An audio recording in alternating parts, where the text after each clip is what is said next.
Ito po yung low cost version ng electric scoreboard namin.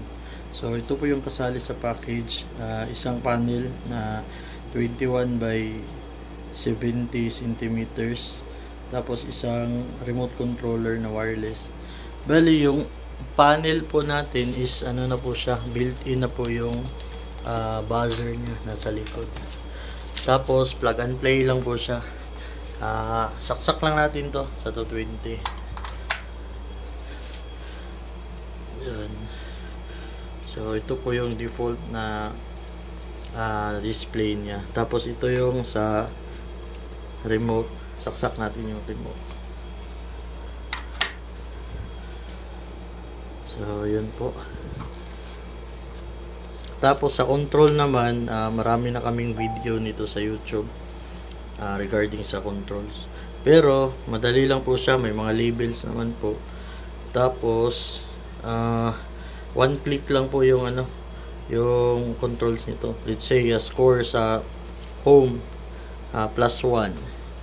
So +2 kung 2 points, +3 kung 3 points. So same rin dito sa kabila. +1, +2, +3. Then meron siyang minus kung mali yung pag nyo press. So meron dito -3, -2, tsaka -1. So yun po.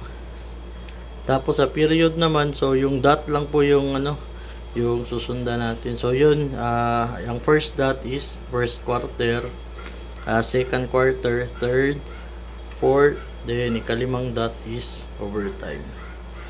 So yun po, meron siyang position arrow. Yan po. Tapos sa clock, paanda rin natin yung clock. Meron siyang reset 24. Meron din siyang reset 14. Tapos automatic buzzer po siya.